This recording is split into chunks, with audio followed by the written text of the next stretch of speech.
नमस्कार, मैं अमित गोदियाल और आप देख रहे हैं उत्तराखंड का नंबर 1 डिजिटल चैनल पहाड़ टीवी। तो आज पहाड़ टीवी में आपको बताएंगे कि किस तरीके से पूरे प्रदेश भर में और पूरे देश भर में अमृत महोत्सव मनाया जा रहा है, आज़ादी का अमृत महोत्सव। वहीं दूसरी तरफ आज एक बड़ी खबर आई है कि यूके SSSC ने तमाम जो 8 भर्तियां हैं उस पर रोक लगा दी है या एक्सटेंड कर दिया गया है। उसकी डेट तिथि जब तक परीक्षा नियंत्रक नहीं आएंगे तब तक उसकी तिथि नहीं अभी डिसाइड कर सकते हैं। सवाल अब ये खड़े होते हैं कि आखिर एक तरफ अमृत महोत्सव की धूम है और एक तरफ वो युवा हैं जो कई वर्षों से यहाँ मेहनत कर रहे हैं, कई वर्षों से एक आस लिए पेपर निकालने की तैयारी कर रहे हैं।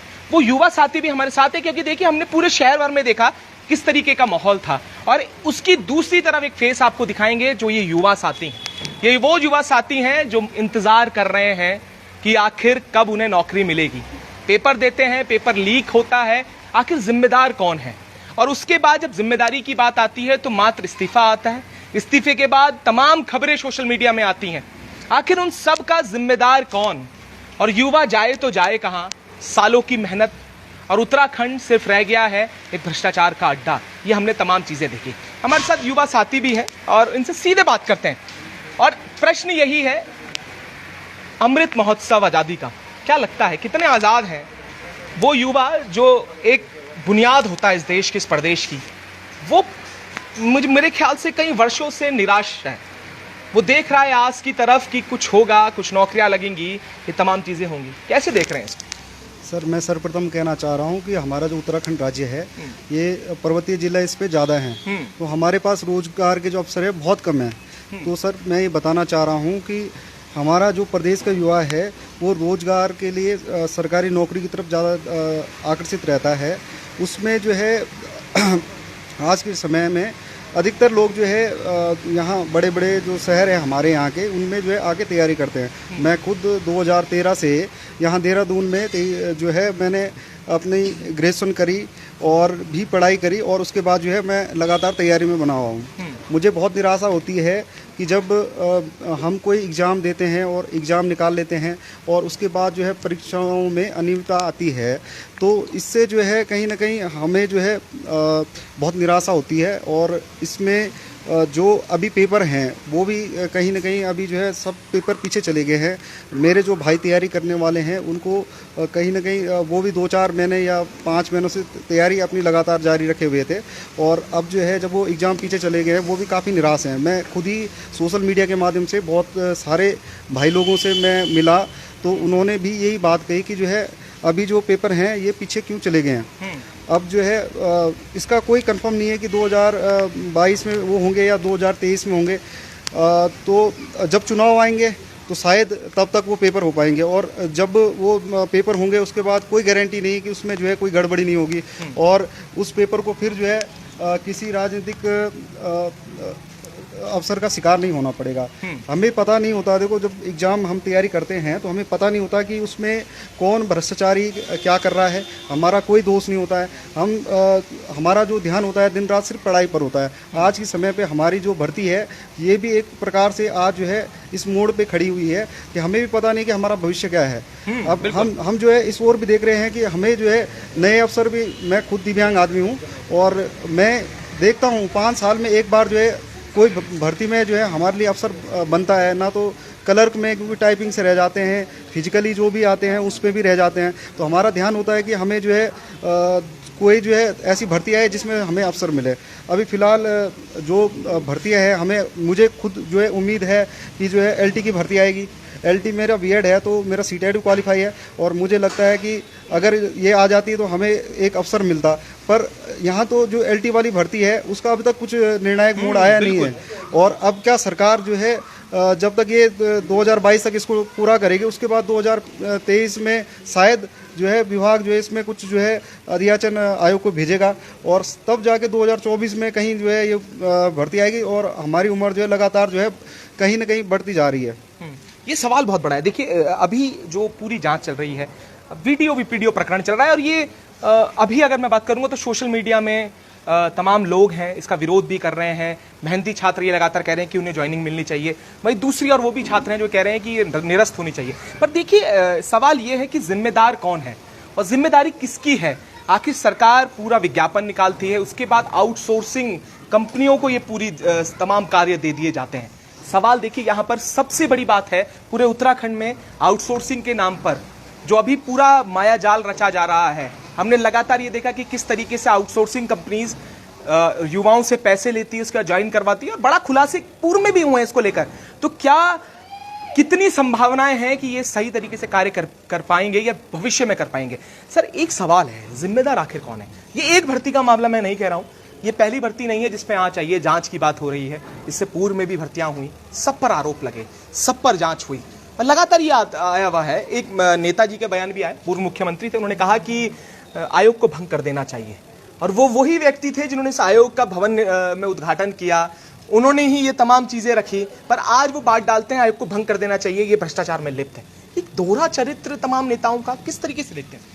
सर, ये दोहरे चरित्र के बारे में तो अब हम क्या बताएं, हम तो स्टूडेंट हैं, हमारा तो एक ही चरित्र है। दोहरे चरित्र जो है हो सकता है कि नेताओं का होगा, पर छात्रों का एक ही चरित्र होता है। हम लोग तैयारियों पे लगते हैं, जिस प्रकार सरकार अपना जो है बजट तैयार करता है, राजस्व प्राप्ति होती है, खर्चे होते हैं, सब चीज़ होती है, वैसे एक छात्र का क्या होता है कि एक बजट होता है, जो हमारे जो भी खर्चा मिलता है, जो हमारे पास पैसा आता है, हमारा अधिकांश पैसा जो है पूरी किताबों में और कोचिंग संस्थाओं में उनकी फीस में हर जगह खर्च हो जाता है। अब आप ये बताइए कि सर हमने पूरी तैयारी की है, नेताओं के बयान आते हैं, कोई पक्ष में बोलता है, कोई विपक्ष में बोलता है, लेकिन आहत तो हम लोग होते हैं ना सर। बिल्कुल। जब से राज्य बना है, 2000 से जब राज्य बना है, विभिन्न प्रकार की भर्तियां आई हैं, हर छात्र जो है इन तैयारियों में लगता है, एक उम्मीद से कि है हमारे यहाँ एक रोजगार आया है, हम लोग फॉर्म भरते हैं, वो कहीं और तैयारी कर भी नहीं सकता है। हो सकता है कि कोई टेक्निकल फील्ड का होगा, लेकिन जब उत्तराखंड में भर्तियां आती हैं तो वो टेक्निकल फील्ड को छोड़ के उत्तराखंड की तैयारियों में लगता है। सर, जब हम एक बड़ा फैसला लेते हैं और अपनी जो है जो डिप्लोमा हमारे पास सर्टिफिकेट होते हैं उनको नकारते हैं, हम बोलते हैं कि उत्तराखंड में हमें सर्विस करनी है, और हम तैयारी में आ जाते हैं। पहले फॉर्म निकलता है, फॉर्म निकलने के बाद जो है 1 साल लग जाता है, एग्जाम होने में भी कुछ टाइम लग जाता है, रिजल्ट आने में 6 महीना लगता है, रिजल्ट आने के बाद जो है हमको फिर एक जो है धरना देना पड़ता है कि डीवी हो, डीवी होने में भी समय लग जाता है। सर, इतना कुछ करने के बाद जब हम लोग तैयार बैठते हैं कि हाँ नौकरी हमारे पास में है, 2.5-3 साल हो जाते हैं, उसके बाद फिर एक जो है सियासी हलचल फिर से मच जाती है कि जो है आपके एग्जाम में कुछ ऐसा हुआ है, कुछ ऐसा हुआ है, और हमको दिन रात हमारी जो है नींद चैन हमारा हराम हो जाता है। सर, हमारी गलती क्या है? हम स्टूडेंट हैं। एक तरफ जो है आज़ादी का अमृत महोत्सव चल रहा है ना, 75वीं वर्षगांठ को जो है सेलिब्रेट करने के लिए पिछले साल से चल रहा है, मार्च से चल रहा है, जो अगस्त 2023 तक चलेगा। ये आज़ादी का अमृत महोत्सव मना रहे हैं, ये किसके लिए मना रहे हैं? आपको पता होगा कि भाई जो है, जो हमारे पहले के जो लोग हैं जिन्होंने सेक्रीफाइस किया है, संस्कृति है, जो विरासत है, उसको सेलिब्रेट करने के लिए है। लेकिन कल के दिन जो है हम लोग भी तो एक जो है पास्ट बनेंगे। हमारा जो आज भविष्य है, जो वर्तमान में जो पीढ़ी है, हमारा क्या हो रहा है? सर, कुछ नहीं हो रहा है। आप जो है, हम यही कहना चाहते हैं कि जो भर्ती प्रक्रिया चल रही है उसमें जो मेहनती छात्र है उसकी आप मेहनत को जरूर देखें, उनका आकलन जरूर करें। हमको इग्नोर अगर आप कर रहे हैं तो मतलब आप मेहनत को इग्नोर कर रहे हैं। हमें इग्नोर बिल्कुल ना किया जाए, छात्रों की मेहनत को देखा जाए। हम हर वर्ग के छात्र हैं, दिव्यांग भी हैं, महिलाएं भी हैं, आर्थिक रूप से कमजोर छात्र भी हैं, ईडब्ल्यूएस वाले भी हैं, और हर वर्ग के छात्र हैं। हम लोगों ने इस एग्जाम में एंट्री मारी ताकि हमारा जो है परिवार एक अच्छे लेवल पे आए, लेकिन आज हम इस स्थिति में खड़े हैं कि हमें पता नहीं चल पा रहा कि हम करें क्या।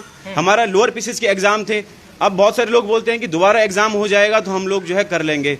मैं तो अपनी बात कर रहा हूं कि जो एग्जाम हो रहे हैं लोअर पीसीएस में हमारे निकले हुए थे, लेकिन वीडियो डीवी हो गई, हम बिल्कुल नहीं पढ़ पा रहे हैं।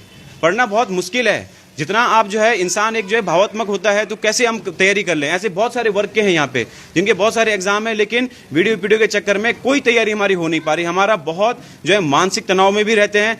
एक तो जो है दिन प्रतिदिन जो है सर मीडिया में, अखबारों की कटिंग में, यहाँ तक कि जो प्रतिष्ठित अखबार हैं वो भी ऐसी हरकतें करते हैं जिनकी जो है मतलब हम कल्पना भी नहीं कर सकते हैं। एसटीएफ जो है जहां से आपको रिपोर्ट मिल रही है, मीडिया वालों को रिपोर्ट मिल रही है, जब एसटीएफ जो है एक भाई इस टाइम जांच एजेंसी कौन है? एसटीएफ है ना। सीबीआई के पास तो दे नहीं रखा है या मीडिया वालों के पास दे रखा है। ये जो जानकारी जो भी आती है, ये इसका जो लीगल सोर्स है जहां से जानकारी मिलनी चाहिए वो एसटीएफ है। जब एसटीएफ से जानकारी आ रही है, एसटीएफ बिल्कुल जब रिपोर्ट आती है उसी हिसाब से बोलता है, लेकिन अखबारों में पहले ही छप जाता है 500 लोग पाए गए फर्जी। भाई कहाँ से मिल गए? एसटीएफ से एक बार जाके पूछ तो लो। एसटीएफ बार बार चिल्ला के बोल रहा है कि आप इस तरीके की बयानबाजी ना करें, फिर भी सुधरने का नाम नहीं ले रहे हैं। मैं ये कह रहा हूं कि यहाँ पे मीडिया वाले कुछ कुछ ऐसे हैं, बहुत अच्छे हैं, अच्छे से अपनी जो है पत्रकारिता कर रहे हैं, लेकिन कुछ कुछ ऐसे हैं जो इस चीज़ का गलत फायदा उठा रहे हैं। वो पता नहीं उनको टीआरपी चाहिए, क्या चाहिए मुझे पता नहीं है, पर हमें जो दिख रहा है कि यहाँ पे पीठ पत्रकारिता बहुत ऊंचे लेवल पे चल रही है। पीठ पत्रकारिता को जो है थोड़ा सा कम करें, और जो है देखो सच छुपता नहीं है, वो कभी छुपेगा भी नहीं, जो सच होगा वो सामने आएगा, पर लेकिन पीठ पत्रकारिता भी हमसे नहीं छुप रही है, वो अपने चरम पे है। इसे कंट्रोल करना आप लोगों का काम है, प्लीज आप इस पे ध्यान दीजिए। और चयनित छात्रों का जो है आप मानसिक दशा देखिए एक बार, हम कितने परेशान हैं, ये सत्य है, इसको कोई छुपा नहीं सकता है। यहाँ तक कि मैंने देखा कि जो है 45-50 नंबर वाले आंदोलनों की लीड कर रहे हैं। कैसे आप बताओ 55 नंबर वाला आंदोलन के लिए तैयार हो रहा है, महा रैली करेंगे, कैसे 55 नंबर वाला कर सकता है? उसके अंदर ऐसा कॉन्फिडेंस कैसे आ सकता है? हम तो 75-80 वाले नंबर वाले बच्चे हैं, हमारे अंदर उतना कॉन्फिडेंस नहीं आ रहा, लेकिन 55 नंबर वाले 45 नंबर वाले नेता बने हुए हैं। तो सर आप बताओ सर, ये कौन से नेता हैं सर? इस तरह की नेतागिरी करनी अच्छी बात है सर, जब आपके नंबर ही उसी लायक नहीं है? तो ऐसे बहुत सारी चीजें हैं, अलग अलग चीजें, हम परेशान हो रहे हैं डेली, पीठ पत्रकार से परेशान हो रहे हैं, इनके आंदोलन जो है कर रहे हैं 45 नंबर वाले, है ना? तो सर यही कहना चाह रहे हैं कि प्लीज हमारा थोड़ा ध्यान रखा जाए, हमारी मानसिक दशा को देखा जाए सर। नहीं, बिल्कुल बिल्कुल एक सवाल है। देखिए, ये तो जांच का विषय है कि कितने लोग होंगे, अभी कोई संख्या देने से एसटीएफ ने मना किया है, पर सवाल अभी ये देखिए कि ये युवा सिर्फ राजनीति का एक हिस्सा बन चुके हैं। विपक्ष सवाल उठा रहा है, सरकारें बात कर रही हैं, पर इन लोगों का क्या, जिन्होंने मेहनत की है? सवाल ये है, जिन्होंने मेहनत की है, जिन्होंने पेपर लीक किया है, जिन्होंने पेपर खरीदा है और तमाम चीजें जो एसटीएफ लगातार धरपकड़ कर रही है उनके लिए कोई हमें इस तरीके की भावना नहीं है, पर उन लोगों के लिए जो मेहनत कर रहे हैं वो कहां जाएंगे? ये राजनीति का शिकार हो रहे हैं। राजनीतियों में लगातार आता है सिंबल साहब, लगातार बयान आ रहे हैं राजनेताओं के, कोई कुछ कह रहा है, कोई विपक्ष में आपकी आवाज उठा रहा है, कोई मेहनती छात्र के लिए बात कर रहा है, भर्तियों की अलग अलग बात हो रही है, अलग अलग 8 भर्तियों पर रोक की बात हो रही है। देखिए, रोक इस समय मैं कहूंगा जब तक नहीं है, क्योंकि 6 महीने से 8 महीने से जो परीक्षा नियंत्रक थे वो नहीं थे। ये अब सवाल है, उससे पूर्व में भी परीक्षा कराई गई, तो अचानक ऐसा क्या हुआ कि ये जांच जब से शुरू हुई है उसके बाद सारी चीजें बदल रही हैं। आयोग भी अलग निर्णय ले रहा है, अलग अलग बयान भी आ रहे हैं, ये सवाल अपने आप में गहराता जा रहा है, और मात्र जो लोग हैं वो अब उनकी टेंशन्स बढ़ती जा रही हैं, जो युवा है वो टूटता हुआ नजर आ रहा है। क्या कहेंगे इस पर? सर सबसे पहले जो है आयोग जो है आज डेट में जो है आयोग है या कोई भी जो है सरकार है, विपक्ष है, कोई भी हमें जो है श्योर नहीं कर रहा है कि आपका भविष्य क्या होगा। दूसरी ओर जो है एक जो है पक्ष विपक्ष वाली छात्रों के विचार भी आपस में बंटे हुए हैं। आज जो है एक छात्र से एक छात्र ही लड़ रहा है, जो दिखने में आ रहा है कहीं ना कहीं एक तरफ जो है एक तबका है जो पक्ष और विपक्ष का काम हो रहा है, तो उसमें कहीं ना कहीं हम लोग जो हैं आपसी जो हमारे मुद्दे हैं उन्हीं में भिड़ रहे हैं। पर जो मेन मुद्दा है रोजगार का, जो हमें हमारी उम्मीदें हैं सरकारों से, जब से आज जो है 75 साल हो चुके हैं आज़ादी को, तो इसमें जो है ना कहीं जो है हमें रोजगार के लिए, क्योंकि हम विश्व की सबसे बड़ी जनसंख्या वाले देशों में हैं, तो अभी यहाँ पे भारत में सबसे ज़्यादा रोजगार के लिए जो है सबसे ज़्यादा युवा हैं, तो उसके लिए जो है सरकार क्या काम कर रही है? भर्तियाँ आ रही है, और भर्तियों में भी ऐसी जो है जैसे भर्तियाँ पीछे जा रही है, या जो भर्तियाँ अभी हैं, जितनी भी भर्तियां हैं, फॉरेस्टर की है, एलटी की है, और प्रवक्ता की है, सचिवालय रक्षक की है, बीडीओ बीपीडीओ है, खनिज सहायक है, चलो एक भर्ती को आपने चलो जो भी है उसका मामला है हमारा, पर और भर्तियों में उनमें भी अभी तक ज्वाइनिंग नहीं हुई है। हम अपना ही पक्ष नहीं रख रहे हैं, हम कह रहे हैं कि जो भर्तियां जो है अभी तक जो है जिनमें डीबी हो चुका है, जिनका डीबी होने वाला है, उन भर्तियों में भी अभी तक कुछ जो है कुछ नहीं हो रहा है। तो फिलहाल जो है इसमें कहीं ना कहीं जो है हमें जो है हम जैसे युवाओं को निराशा जो है हाथ लग रही है। और मैं कहीं ना कहीं जब सोशल मीडिया में जुड़ा रहता हूं तो बहुत से लोग, बहुत से बच्चे जो है कहीं ना कहीं निराश दिखते हैं। जो सरकार की अभी जो कहीं ना कहीं इसमें जो अभी फैसले हैं उससे कहीं ना कहीं अभी जो आने वाली भर्तियां थी चुनाव के बाद जो है लगातार अभी वही भर्तियां नहीं हुई है जो चुनाव से पहले जो है कराई गई थी, और उसमें अभी फिलहाल जो है जो अभी नया तैयारी में जो लगा हुआ बच्चा है उसे उम्मीद है कि आने वाली जो भर्तियां हैं वो कब आने वाली है। मुझे जहां तक सूचना है कि जो है एलटी में ही 10,000 पद जो है रिक्त पड़े हुए हैं, विभागों ने सूचना दी है, पर अभी तक जो है वो जो पुराने जो भर्तियां हैं वही पूरी नहीं हो रही है। तो नए जो जितने भी है आने वाले जो है क्लर्क में है या कोई भी और पद हैं जिनमें भर्तियां आ सकती है, उनको जो है जब ये पूरी नहीं होगी तो आने वाली भर्तियां कैसी होगी। नहीं, ये सवाल बहुत बड़ा है। देखिए, आयोग के पास अपने कितने कर्मचारी हैं ये भी अपने आप देखने वाली बात, नियमित कितने कर्मचारी हैं वो भी एक समझने वाली बात है। और जो आयोग जिस समय अपनी ही आयोग में भर्तियां नहीं करवा पा रहा है, वो किस तरीके से भर्तियां कराएगा ये भी सवाल है। और आखिर इन युवाओं का क्या, और आने वाली भर्तियां कितनी सही होंगी और किस दिशा में होंगी ये भी समझने वाली बात होगी। और कब ये युवा जो हैं सही तरीके से पेपर देके आगे बढ़ पाएंगे और कब तक ये पेपर जो लीक का दंश है ये युवा झेलता रहेगा। और तमाम ये छात्र हैं, आप देख सकते हैं, मैं कैमरामैन को बोलूंगा, ये वो लोग हैं। देखिए, जांच होनी चाहिए, जांच के लिए आप सीबीआई जांच कराइए, आप एसटीएफ से जांच करा ही रहे हैं, अगर लगता है तो आगे भी जांच होनी चाहिए। उन तमाम लोगों की होनी चाहिए, उन्हें सजा भी मिलनी चाहिए कि आगे से कभी ऐसा ना हो और ये छात्रों को इंसाफ मिल सके। और इंसाफ कैसे होगा, कब तक मिलेगा और कब तक ये छात्र जो है इंतजार ही करेंगे और कब तक, क्योंकि उम्र निकली जा रही है और उम्र के बाद हमने देखा कि किस तरीके से कांस्टेबल में भी यही हुआ है, 7 साल के बाद भर्ती आती है, उसके बाद इंतजार। और उत्तराखंड में अगर हम बात करेंगे तो रोजगार के नाम पर सिर्फ इंतजार इन युवाओं को करना पड़ रहा है और आखिर कब तक करना होगा ये भी देखने वाली बात है। तो इन युवाओं का क्या होगा, इनका भविष्य कहाँ है, ये सरकार को भी समझना होगा, जवाब देना होगा इसको लेकर। और किसी ने कुछ अपनी बात रखनी है तो जरूर आप आगे अपनी बात रख सकते हैं। हाँ, देखिए, ये पीड़ा है, ये अमृत महोत्सव आप मनाइए, आज़ादी के दिन, हम कोई समस्या इसमें नहीं है, पर उन युवाओं का क्या है जिनकी पीड़ा आप देख रहे हैं, क्या कहेंगे इस पर? सर, मैं एक चीज़ 2-3 बातें कहना चाहता हूँ। पहले तो ये है कि मुख्यमंत्री जब चुनाव हुए थे उत्तराखंड में 15 फरवरी 2022 को, ठीक है, तो मुख्यमंत्री का जो चेहरा थे वो अपनी सीट से चुनाव हार गए थे, ठीक है। तो मतलब उन्होंने एक बार परीक्षा दी और वो फेल हो गए उस परीक्षा में, ठीक है। ठीक 2-3-4 महीने के बाद क्या होता है, दोबारा चुनाव होता है और दोबारा वो उस परीक्षा को पास कर देते हैं। हम लोग 2.5 साल से इन परीक्षाओं के पीछे लगे हुए हैं, कभी फेल हो जाते हैं, कभी पास हो जाते हैं, लेकिन मुख्यमंत्री अपनी पूरी जो प्रशासन है उनके पूरे तामझाम के साथ वो क्या करते हैं, 6 महीने में 2 बार परीक्षाएं देते हैं, एक बार हारते हैं, एक बार जीत जाते हैं। तो ऐसा परीक्षार्थियों के साथ क्यों नहीं हो रहा है? क्यों कुछ ऐसा सिस्टम नहीं बनाया जाता कि 6 महीने के भीतर, 1 साल के भीतर पूरा फॉर्म निकलने से लेकर और पूरा जो ज्वाइनिंग तक का प्रकरण है वो पूरा कर दिया जाए? ऐसा सरकार क्यों नहीं करती है? तो इसमें सरकार दोषी है ना। हम लोग कब तक भटकते रहेंगे? हम लोग क्या करते हैं कि पहले फॉर्म आते हैं, फॉर्म के इंतजार में सालों गुजर जाते हैं। एक बात बताता हूं, 2014 में जब पुलिस की भर्ती आई थी, मैं अंडर एज था, मेरी एज नहीं हुई थी। 2022 में पुलिस की भर्ती आई है, ओवर एज हो गई है, अब हम पुलिस का फॉर्म भी नहीं भर सकते हैं। तो इसमें हमारी गलती तो नहीं है, इसमें सरकार की गलती है। तो इसमें सरकार को कहने के सोचना चाहिए, ठीक है, और सरकार को कैसा सिस्टम बनाना चाहिए कि समय पर ये पूरी चीजें हो जाएं।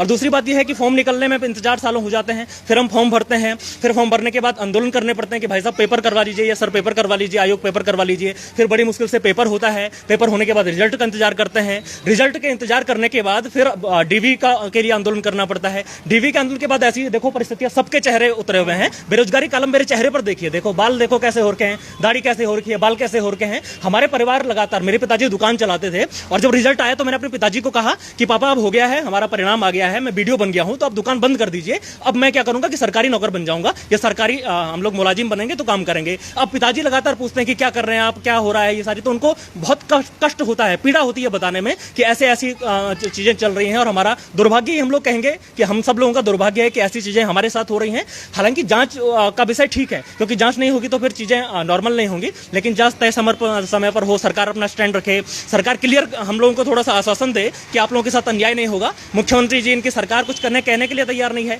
इनको हम लोगों को भरोसा देना चाहिए क्योंकि हम लोग मेहनत से आए हैं और मेहनत पेपर निकालना, इतना भारत में इतनी बड़ी जनसंख्या है, उत्तराखंड में 2 लाख 3 लाख लोग जब फॉर्म भर रहे हैं और मात्र 500 600 700 800 लोग निकल रहे हैं, तो कहने के मेहनत का परिणाम तो है ही। और उसमें कुछ धांधली वाले हैं तो उनको बाहर कर रही है, लेकिन मेहनत वालों को कम से कम उनका अधिकार देने के लिए आप लोग आगे आइए और हम लोगों को भी आश्वासन दीजिए, हम लोगों को भी थोड़ा सा आप लोग मोटिवेट करने की कोशिश करिए। और ऊपर से तमाम ऐसी खबरें लगातार अखबार में आ रही हैं कि रोक लग गई है, ये हो गया है, वो हो गया है, तो बड़ा डिमोटिवेशन होता है कभी कभी और ऐसा लगता है कि आखिर हम लोगों ने अपराध कर दिया है। और अपराध ये है हम लोगों का कि हमने पेपर निकाल दिया है। हम सब लोग अपने आप को अपराधी महसूस कर रहे हैं कि हमने एक अपराध कर दिया है कि पेपर निकाला है उत्तराखंड ग्रुप सी का और हम लोग नौकरी के इच्छुक थे, लेकिन नौकरी तो मिलने से रही क्योंकि हम लोग इसमें शामिल हुए हैं। नहीं, बिल्कुल, ये पीड़ा देखिए, आप समझिएगा। एक शुरुआत की है, पेपरों के लिए इंतजार, विज्ञापनों के लिए जो इसके एडवर्टीजमेंट आते हैं, उसके नौकरी की जब आवेदन किए जाते हैं, आवेदन के बाद पेपर के लिए आंदोलन, पेपर के बाद रिजल्ट के लिए आंदोलन, रिजल्ट के बाद डीवी के लिए आंदोलन। यह आंदोलन से ही एक संज्ञा दी गई है कि उत्तराखंड आंदोलन से निकला हुआ प्रदेश है, तो यहाँ पर पेपर के लिए भी आंदोलन किए जाते हैं, समझिएगा। और ये युवा यही करते हैं। हमने पिछले कई वर्षों से ये देखा है, जब से भर्तियां आई हैं उसके बाद लगातार हमने ये देखा कि किस तरीके से आंदोलन किए जाते हैं। उसके बाद जब डीवी हो जाता है, उसके बाद पेपर लीक का मामला, आखिर इसमें जिम्मेदार कौन है? वो एजेंसी जिम्मेदार है, आयोग जिम्मेदार है, या ये छात्र जिम्मेदार हैं जिन्होंने मेहनत की है या जिन्होंने पेपर दिया है? और ये कौन लोग हैं, इनकी धरपकड़ होकर ये आगे से ऐसा ना करें। फॉरेस्ट गार्ड में भी ऐसे ही हुआ, उसमें भी ब्लूटूथ डिवाइस से नकल करने की बात हुई, उसके बाद क्या परिणाम हुआ ये आप सब जानते हैं। आखिर कब इंसाफ मिल पाएगा? और युवाओं का क्या जो सेलेक्ट नहीं हो पाए इनके कारण, जो जिन्होंने चीटिंग की थी, जिन्होंने पेपर लीक करा, जिन्होंने पेपर खरीदा। यहाँ पर मातृशक्ति भी है, देखिए समझ, इनसे भी बात करेंगे, उनसे जानेंगे कि ये कैसे देख रहे हैं। घर से भी प्रेशर रहता है, घर का भी कार्य होते हैं, पढ़ाई भी करनी होती है, उसके बाद मेंटल प्रेशर है, तमाम है, समाज की बातें हैं, समझ सीधे। मैडम क्या कहेंगे? एक तरह से सारी चीज़ें मैं बदलूँ, घर का काम आप लोग करते हैं, सारी चीज़ें, और भी घर का प्रेशर भी है, आप जैसे बता रहे थे, क्या कहेंगे इसको? सर क्योंकि ये अभी हम अभी हैं तो 2013 से मैं प्रॉपर तैयारी कर रही हूँ। 2013 के बाद अभी कंटिन्यूस तैयारी करते हो, बहुत सारा एग्ज़ाम प्री निकला, मेन, कहीं इंटरव्यू में आउट, कहीं कुछ आउट, तो लास्ट होते होते 2019 में ब्रेकआउट होकर के आज हम 2020 से मैं प्रॉपर प्रिपरेशन में हूँ और अभी जाके सिलेक्शन हुआ है। और इसी एग्ज़ाम के कारण मेरा लेक्चरर का मेंस था। लेक्चरर का मेंस मैं सिर्फ इस वजह से छोड़ी कि यहाँ मेरी तैयारी, अपना जीएस मेरा स्ट्रॉन्ग पोर्शन है और सब्जेक्टिव मैं नहीं कवर कर पाऊँगी, तो उस वजह से मैंने एक तैयारी छोड़ी और यहाँ मैंने फुल फोकस किया। और फुल फोकस करने के बाद मैं यहाँ लकीली सेलेक्ट भी हो गई और अनलकीली उसके बाद नया प्रोसेस स्टार्ट हो गया। तो अभी समझ नहीं आ रहा है कि जो भी ये प्रकरण चल रहा है इसमें हमारी गलती क्या है। हमारा तो कोई मुद्दा ही नहीं है, हमने डीवी हो गया है, डीवी होने के बाद सभी के सभी, अभी सबके घर में बड़े बुजुर्ग हैं, हम तो इन लॉज वाले हैं, सास ससुर जी हैं, माता पिता हैं, सबको रिस्पॉन्स करना है, तो उन लोगों को जवाब देना बहुत मुश्किल हो जाता है कि अभी हमारी ज्वाइनिंग आएगी कभी। उनको पूछने वाले रिश्तेदार भी होते हैं, वो भी यही आंसर करते हैं, लेकिन इसके लिए तो हम जिम्मेदार नहीं हैं। और 916 जितने भी अभ्यर्थी इस मुद्दे पे वीपीडीओ में निकले हुए हैं, तो 916 में एसटीएफ की जो जांच आ रही है, एसटीएफ से तो हमें अभी तक सिर्फ सकारात्मक ही सुनने को मिल रहा है, नकारात्मक नहीं सुनने को मिल रहा है। लेकिन ये नकारात्मक जितनी भी धारणाएं और जितने भी कंसेप्शन आ रहे हैं, वो नकारात्मक धारणाएं कहाँ से आ रही हैं? स्टूडेंट ही अगर ऐसी नकारात्मक विचार करने लगेगा या ऐसी बातें बोलने लगेगा, तो आगे, आज हम सेलेक्टिव कंडीशन में हैं, कल वो भी हमारी कंडीशन पे होंगे, ठीक है ना? और उनके साथ कोई ऐसा करेगा तो वो भी इसी पीड़ा से गुजरेंगे, और इस पीड़ा से गुजरने के बाद वो भी, तो हर कोई चाहता है ज्वाइनिंग देना, और वो भी इतने छोटे राज्य में ज्वाइनिंग 2015-16 के बाद मुश्किल से अब जाके इतने बड़े लेवल पे आ पा रही हैं। ये तो बरसाती मौसम, चुनाव के साथ जैसे बरसाती होता है ना, बरसाती मेंढक निकलना, वैसे नौकरी बरसाती हो गई है, इस तरीके से नौकरी निकल रही है, और उसमें भी सिलेक्शन नहीं है। तो ये किसका मुद्दा है? ये हमारा मुद्दा नहीं है। हमारा जब एक बार डीवी हो गया है, हमसे, मुझे लगता है जेई वाले एग्ज़ाम में इससे पहले यही हुआ है कि उनको एफिडेविट के साथ ज्वाइनिंग कराई गई है, बिल्कुल करवाई गई है, और वो आज भी भले ही वो इस डर में जीते हैं कि पता नहीं हमारा होगा या हमारा मुद्दा आगे क्या होगा। मेरे कोई नोन बंदी है, नोन लड़की है, उसके थ्रू में ये बात मुझे पता चली थी। लेकिन सेम प्रोसेस हमसे करवा लो, क्योंकि हम तो फेयर मीन से आए हैं, तो हम नहीं जानते हैं कि अनफेयर मीन से तो कौन आया। इतने हम यहाँ पे कलेक्टिव हो रहे हैं, और सबके सब, कोई काशीपुर में दे रहा है, कोई नैनीताल, कोई चमोली डिस्ट्रिक्ट, सभी जगह हम ज्ञापन दे रहे हैं। तो हम इतने बच्चे तो फेयर तो हैं ही, 500-600 अगर इतनी भी हैं, तो एक बच्चा भी अगर फेयर है तो उस बच्चे को जॉब मिलनी चाहिए, क्योंकि एक बच्चे की मेहनत बहुत बड़ी है। मेरी मेहनत तो मैं ही जानूंगी मैंने कैसे मेहनत किया है। मेरी एक बेटी है 3 साल की, तो ऐसी सिचुएशन के बाद उभरना बहुत बड़ी बात है, और वो भी ऐसे स्टेट में जहाँ वुमेन्स का अपग्रेडेशन होना बहुत, मतलब हम ऐसे परिवारों से आते हैं जहाँ पे हमारे पेरेंट्स गर्ल्स को प्रमोट करने के लिए बहुत मेहनत करनी पड़ती है, ठीक है ना? तो उस हिसाब से अगर हमसे एफिडेविट साइन करवा लो, लेकिन ज्वाइनिंग तो दो, क्योंकि हमारे पास ऑप्शन ही नहीं है अभी। एक अब जाके पटवारी वाला एग्ज़ाम, एक लेखपाल है, वो जाने कब होगा, क्योंकि अभी कैंसिल, रोक लगा दी है, तो उसका गारंटी नहीं है। अब इसके बाद जाने कब जा करके प्रवक्ता भर्ती आएगी और हम प्रवक्ता भर्ती के लिए, क्योंकि मेरा ऐसा है, मैं एक सेलेक्टिव पोस्ट भरती हूँ, मैं कनिष्ठ सहायक के लिए नहीं भरी थी क्योंकि वहाँ मुझे लगा था मैं टाइपिंग में बेस्ट कंडीशन नहीं हूँ और मुझे सर्वाइकल इश्यूज़ हैं, तो मैं वो पोस्ट नहीं भरी। तो ऐसी सबकी अपनी अपनी समस्याएं हैं। तो सर यही मुद्दा है कि अभी हमारा एक बार प्रकरण अब आगे चल रहा है, वो प्रकरण चलता जाए, लेकिन हमें अगर ये हमें क्या नियुक्ति दी जाए, शपथ पत्र के साथ दी जाए, अगर जो भी गलत लगता है उसको हटा दिया जाए। और युवा मुख्यमंत्री हैं हमारे, तो उनको एटलीस्ट हमारी समस्याएं समझनी चाहिए। अगर एक युवा मुख्यमंत्री हमारी समस्या नहीं समझेंगे तो कौन समझेगा? हम तो, क्योंकि वो जनता के प्रति उत्तरदायी हैं और जनता हम ही तो हैं, कोई जनता बाहर से तो आ नहीं रही है। जब हम जनता हैं तो हमारे लिए उत्तरदायी हैं, तो उनको हमें जवाब देना सिर्फ हमारे ही प्रति उनकी जिम्मेदारी है, किसी और के प्रति कोई जिम्मेदारी नहीं है। तो बस, और बाकी तो मुझे कुछ ऐसा समझ नहीं आता है। जब तक कोई बड़ा नेता से छोड़ दीजिए, अगर परिवार का मुखिया ही अगर हमको सपोर्ट नहीं करेंगे या परिवार का मुखिया ही एक स्ट्रॉन्ग डिसीजन नहीं लेगा, ये strong decision in the sense कि अगर आपको लगता है कि हम अगर फर्जी हैं तो हमको रिटर्न में लिख के दे दीजिए, हाँ भाई आप 9106 सारे के सारे इलिजिबल कैंडिडेट्स हैं and you are fire from the UKSSC exam. ठीक है, तो ठीक है भाई, हम फायर हो गए हैं, हमको बैन करो। अगर हम बैन नहीं हैं, हम लीगलाइज, अगर हम फेयर मीन से आए हैं, ठीक है, हम फेयर मीन से आए हैं, तो फिर हमें ज्वाइनिंग दो में से एक ही मुद्दा है ना, या तो हमें आउट करो या तो हमें इन करो। अगर हम तो डंके की चोट पे कह रहे हैं कि हम सही मीन से आए हैं, तो फिर हमें ज्वाइनिंग मिलनी चाहिए। बाकी सरकार देखे, वो सेग्रीगेशन करता है, हमसे एफिडेविट लेता है, जो भी करता है वो सरकार का पक्ष है, लेकिन हमारा पक्ष सिर्फ नियुक्ति है, क्योंकि हम दूसरे पक्ष के लिए तो बात ही नहीं कर रहे हैं। बिल्कुल ठीक है ना सर? ठीक है, बहुत शुक्रिया मैडम। और एक बड़ी अच्छी आपने जो बताई है, उसमें मुझे ये लगता है कि उत्तराखंड में जब भर्तियां आती हैं तो कमाने का मौसम आ जाता है। वो कमाई कैसे होती है? आपने देखा 15 लाख रुपए मिलते हैं, किसी के अकाउंट से 65 लाख मिल जाते हैं, कोई कहीं घर बना लेता है। तो ये युवाओं के लिए भर्तियां नहीं आती, ये उन दलालों के लिए, उन मीडिएटर्स के लिए भर्तियां आती हैं जो इस तरीके के कार्य करते हैं, जो पेपर लीक करते हैं, जो पेपर के सेट निकाल लेते हैं, उसके बाद भुगतना युवाओं को पड़ता है। और वो युवा कब तक चला जाएगा इस उत्तराखंड में? सवाल यही है।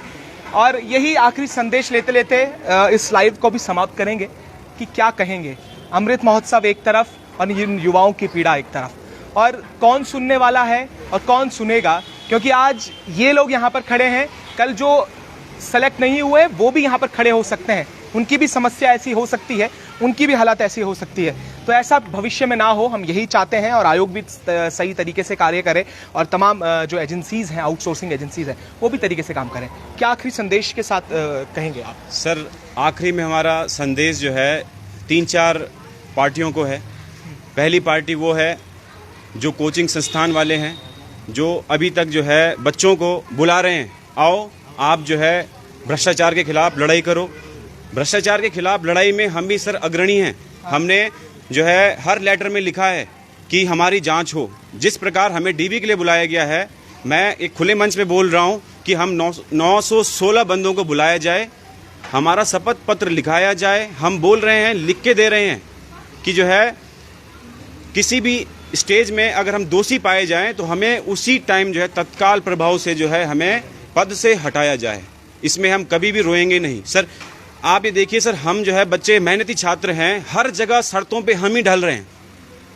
हम अपनी पीड़ा भी बता रहे हैं, जिस प्रकार की जो है अग्नि परीक्षा से गुजरना है उसके लिए भी हम तैयार हैं। पर एक दूसरा वर्ग है सर, जिसके लिए हमारा संदेश है, वो वर्ग वो है जो 45-50 नंबर लेके और आज सड़कों पे उतरने जा रहा है। ये लोग जो हैं 45-50 नंबर लाने के बाद, है ना, कुछ लोग ऐसे हैं काशीपुर संस्थान से या कोई जो है कुमाऊं साइड के बच्चे हैं, कुछ लोग इंस्टीट्यूट भी चला रहे हैं, उनके नंबर 70 से नॉर्मलाइजेशन के बाद बढ़ रहे हैं, 70 के दहलीज पे खड़े हैं, फिर भी सर आंदोलन के लिए तैयार हो रहे हैं। सर आप ये बताइए सर, मेरिट लिस्ट में 1 नंबर से ना सर, 1 नंबर के गैप से 100 से 150 के बच्चे पीछे हट जाते हैं। बिल्कुल। अगर कोई बंदा 5 नंबर पीछे है मेरिट लिस्ट से सर, तो आप ये बताइए ना सर, क्या उसका जायज़ है सर? तो ये जो है बहुत सारे बच्चे हैं 45-50 नंबर वाले, इनको जो है अपने साथ बरगलाया जा रहा है, तैयारियों से भटकाया जा रहा है। हमारे जो छोटे छोटे भाई हैं उनको समझ नहीं आ रहा है। आप तैयारियों में बने रहें और ऐसे लोगों के जो है आप बिल्कुल बातों में ना आए। ये जो है इनको बहुत जो है बिल्कुल होता है ना कि मीठी मीठी बातें करके इन बच्चों को जो अपने साथ ले रहे हैं, ये सर बहुत गलत बात है। और लास्ट में सर एक अंतिम संदेश जो है वो है हमारी चुनी हुई सरकार के लिए। सर सरकार को मैं ये बोलना चाहता हूँ कि जो है उत्तराखंड की सरकार हमें सुने। हम कोई डिफरेंट नहीं है, हम पाकिस्तान के लोग नहीं हैं, हम दूसरे प्रदेश के लोग नहीं हैं, हम आपके ही बच्चे हैं। हमने मेहनत की है और उस एग्जाम में बैठे हैं जिस एग्जाम को आपने ही अध्याचन के रूप में आपने जारी किया है। तो सर ये आपकी रिस्पॉन्सिबिलिटी है। अगर इसमें धांधली भी हुई है, पकड़ भी तो आप ही रहे हैं सर। उसके बाद जो है राजू सर ने बताया है कि एक जो है जस्टिस कुरियन सर का जो है ओपिनियन है, जब एक जो है सर्वोच्च न्यायालय के न्यायाधीश भी एक ओपिनियन में कह रहे हैं कि भाई अगर जो है सेग्रीगेशन हो सकता है, व्यापक तौर पे नहीं है, तो नियुक्ति को कैंसिल करना जो है एक अच्छी बात नहीं है, ये हमारे हित में नहीं है। बजट का पैसा लगा है सर, उसमें पैसे लगे हैं और सबके पैसे लगे, संसाधन लगा है उसमें, क्या उसकी कोई भरपाई कुछ नहीं होगी सर? वो टैक्स का पैसा है, वो कहाँ से आएगा सर? वो भी तो हम लोगों ने दिया है।